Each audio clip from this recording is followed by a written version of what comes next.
Good afternoon, everyone.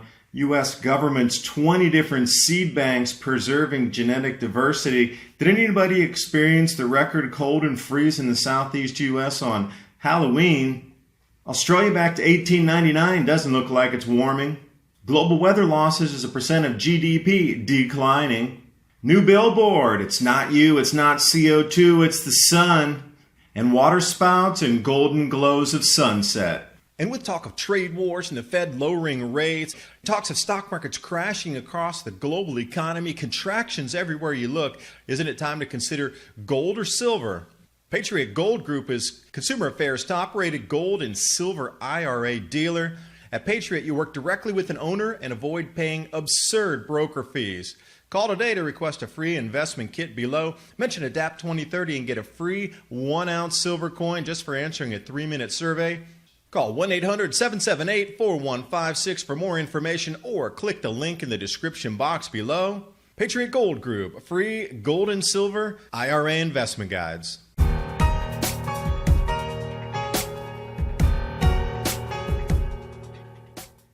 Starting off here, Ag Pro, listing the U.S. government's 20 seed banks. And are any of these in your local area where you could reach out to the seed bank and ask them for seeds that you decide that you want to plant? Now, most of the seed banks that you've heard of, by far the most famous is Svalbard, but the second largest in the world is in Taiwan. But the seed vault in Svalbard protects up to 2.2 billion seeds. It's in permafrost, cold year-round, and it keeps the genetic diversity of our planet's seed supply safe. A glimpse inside will kind of give you an indication if you're going to store seeds yourself in your home, you might want to put them in the freezer versus leaving them out somewhere in the heat. Keeping them cold preserves them for an enormous time longer than leaving them at room temperature or in some area that gets direct sunlight. Now, what's most interesting is now there's a lot of focus on genetic diversity and also dive into it. The U.S. system holding 600,000 different varieties. They're really focusing on the soybean, and then they get into it here that genes responsible for stress resistance, stress tolerance, yield, composition, and nutrition are these traits that bring value. So what is it all on the seeds to bring us back yield again? I mean, this is coming more into the public consciousness, which is interesting at this time as we've had the greatest yield losses across our planet in almost 100 years. Another glimpse into the way that they store seeds in these seed vaults. And again, do you have access to it, or do you have access to a nursery or some type of government ag program that might supply you with either seeds or trees or plants for free? If you're going to grow them in your area, you might want to look into that. And what's interesting here, when you're taking a look at the National Laboratory for Genetic Resources Preservation in Fort Collins, Colorado, isn't that near Denver? Isn't that where the new seat of the U.S. government is? They're able to store seeds there for 75 years, 18 degrees Celsius below zero. And Svalbard, global seed vault pushing in at 825,000 crop varieties. So again, you're getting matchups. Interesting in the Colorado placement of the seeds.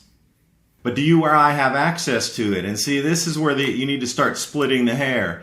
Government's preparing for loss of genetic diversity. Should we also not be? And a glimpse once more, this is a wide out here on the locations. I encourage you, if you're locally in these areas and one of these seed banks is near you, whether it's Columbus, Ohio, Pullman, Washington, Hilo, Hawaii, of all places, wherever you might be, reach out to them and then see what they can direct you in terms of seed sources as we move forward. And speaking of that, the media's back in, chiming, saying, whoa, we lost so much this year. Now they're starting to blame the crop yields on extreme weather, which I agree with. It's because of my personal opinion, the grand solar minimum intensification. But when we look at the trends over time, the global weather losses as a percent of the GDP down. So when they're trying to say all this extreme weather, it's getting more extreme, there's more losses, you can bring them right over here to this chart. Please copy it, please share it. And Friends of Science, taking out this new billboard, perfect timing, early snowfalls, record snow across Canada. The sun is the main driver of the climate. It's not you. It's not CO2. It is definitely the sun. And you know what? They had people that wanted this removed. There was an entire debate about having this removed because it was so offensive that we couldn't even talk about other causations for driving our climate other than CO2. I encourage you to take a look at what's going on. They're even trying to bring litigation to have this thing removed. So much for free speech in Canada. And with the epic cold front blasting through our crop zones over these days, how did the media frame the record cold temperatures on Halloween in your particular area?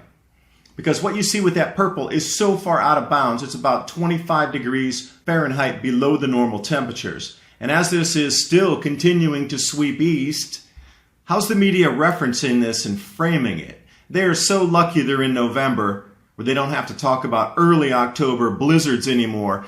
But when you're getting below freezing temperatures sweeping south of Louisiana coastline out into the Gulf of Mexico, with freeze warnings in Tennessee, Alabama, Georgia, and Mississippi into the first week in November, again, you have to see how's the media framing this, because these types of temperatures shouldn't be seen until what?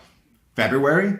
Late January? Months and months early and well below normal. But somehow they're going to spin it, and I encourage you to look back in your own media feed to see how they did spin it.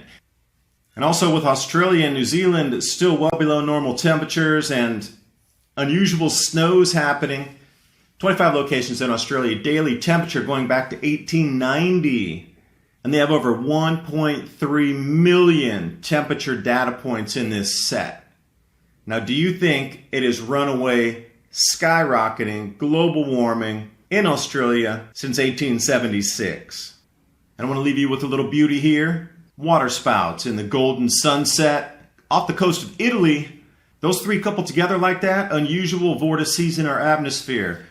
And I've been putting this Amazon long-term food storage platform together. I'm going to be adding to it over the next few days. So if you want to see some of the items I'm looking at on how to prepare food and keep it for a longer term, I'm going to be adding something about canning here as well. Got the dehydrators. Take a look.